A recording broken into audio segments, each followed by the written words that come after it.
I was kind of wondering how long it would be before I could say this again, if I'd ever say it again. But OnePlus is kind of back. So this is the new OnePlus 11. Now, people who have been following the industry for a little bit already know the story behind this phone, which is OnePlus starting out hot as a fan favorite with A+ bang for the buck flagship killer type of phones, peaking, I'd say, around the OnePlus 7 Pro, which is my phone of the year, and then slowly descending into the very generic, expensive flagship that they swore to kill. Their last attempt at a phone, the 10T, is literally the worst phone that came out last year. It won my bust of the year, and they got a trophy for it.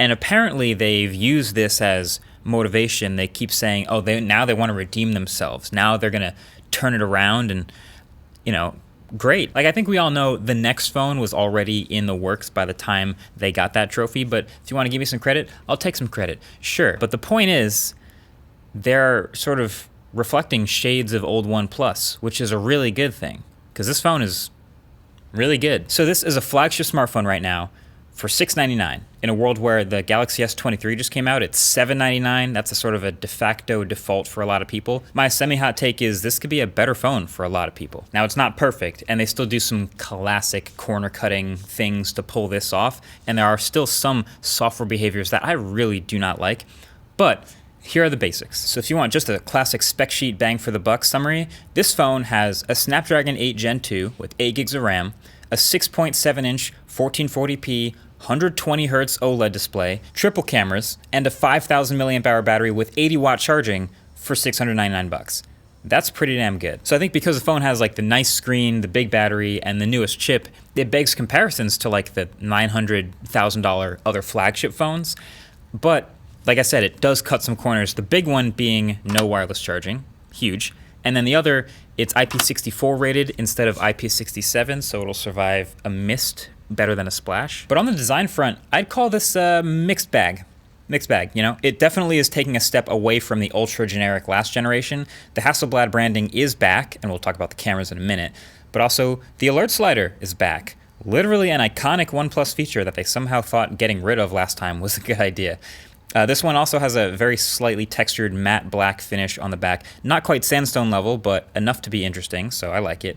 And the camera bump is kind of a weird hybrid of smoothly wrapping around the side like Samsung used to, but then turning it into a big circle plateau that looks like a generic, not seamless thing anymore at all. It's whatever. I don't mind it. It's fine. But you're not here for the back of the phone, though. Like, honestly, if you just saw the back and saw the lack of wireless charging and the slightly awkward camera bump, it feels like a $699 phone, sure. But the front is where it gets way more impressive. 6.7-inch corner-to-corner, thin bezels with a slight curve over the edges. I wish it was flatter, but it's not too bad. 1440p resolution, 120Hz LTPO, OLED, 1000 Hz touch sample rate, and 1300 nits peak brightness that's visible outdoors in all but direct sunlight, and that little corner cutout for the selfie camera.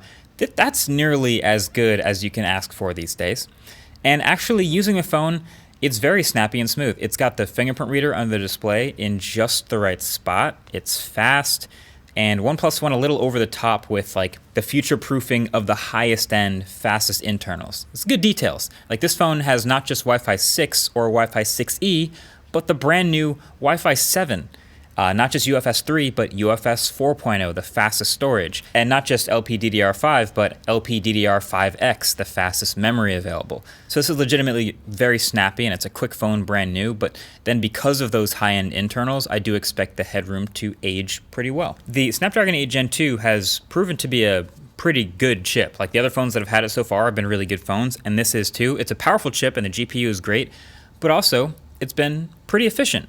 And that's affecting the battery situation. And I think for battery on this phone, this is where it feels the most like old OnePlus. So the OnePlus 11 has a 5,000 milliamp hour battery. Great battery life. So if I use it like normal, maxed out, high brightness, 1440p and 120 hertz on, I'm making it to the end of the day fine, no problem. When I go 1080p and still 120 hertz, I was able to get 2 days out of this phone. Matter of fact, I'm on the second day right now. It's almost noon. I have 31%. That's pretty good. I'm getting to the end of 2 light days with like 7-8 hours of screen on time. Fine.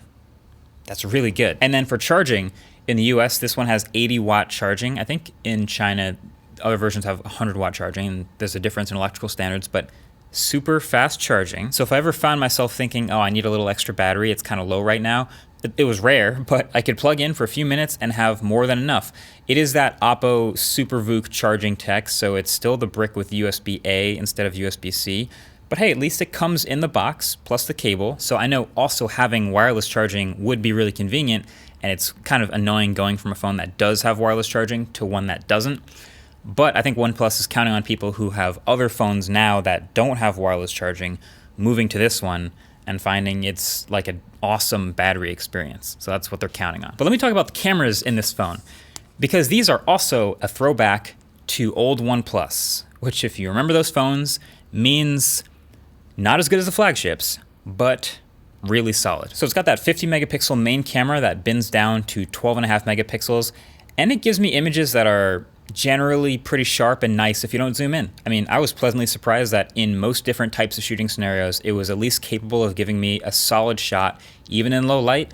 When it does miss, it tends to overexpose a bit, and even more so with darker skin tones.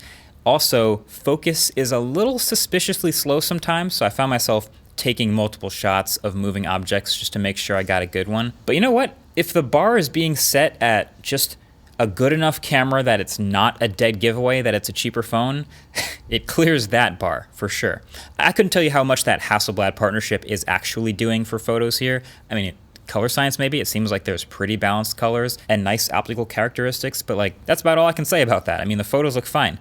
The ultra wide is definitely soft near the edges of the frame, but at least it matches colors pretty well with the main. And it does do macro when you get super up close to things, but it's not good macro.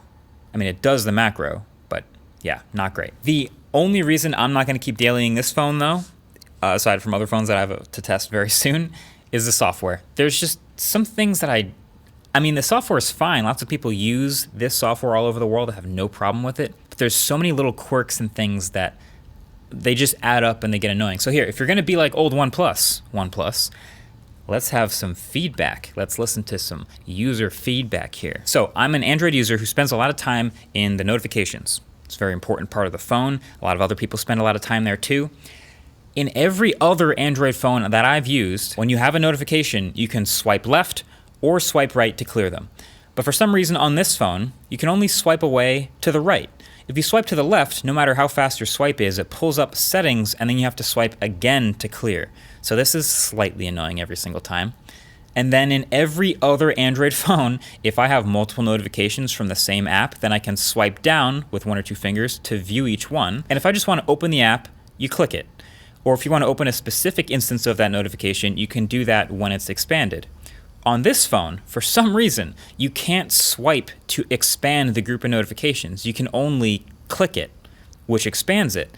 But then in the apps where there's a single notification and you want to expand it, like a camera preview or a message preview or something with more information, you can't just swipe like every other Android phone. You have to tap this tiny bar at the top of the notification around that arrow to view the preview. That is even more annoying over time. And then in every other Android phone, if you pull down your notifications and you have a lot of them, you can always go, you know what, never mind, and then pull them all the way back up to close. On this phone, it takes multiple swipes to get through all your notifications and close them every time. That's a little more annoying.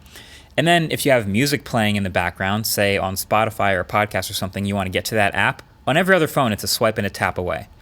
On this phone, it's a swipe, a tap, and another tap to get to the app. There's a bunch of little things like that from coming from almost any other Android phone that doesn't use Color OS or this version of software.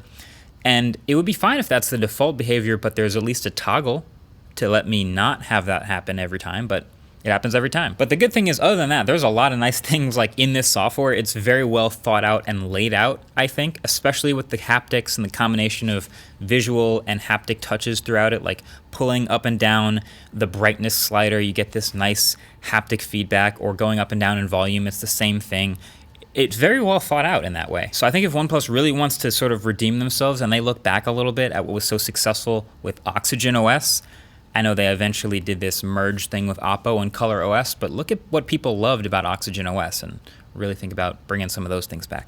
Okay, so this phone's competition, At $699, it's kind of interesting. I think today you'd probably consider buying a Pixel 7 for $599. But what this phone will have over some of these other phones in its price range is some of the highest end specs. The Snapdragon 8 Gen 2 and the 1440p display specifically. It'll always have some of those spec things if you're interested in that. There's even a $799 version that has 16 gigs of RAM and 256 gigs of storage too. So yeah, that's what feels like sort of classic redemption OnePlus. Is this a full redemption? No, I'm not going to give them full redemption status yet. But if the character arc of OnePlus was kind of like this and then like this, it does feel like this is an inflection point. It feels like this is a little bit of a shift in the right direction, at least. So now I just hope they keep it going. You know, if they might be past their peak, but the performance and price of this phone show potential. Thanks for watching. Catch you guys in the next one. Peace.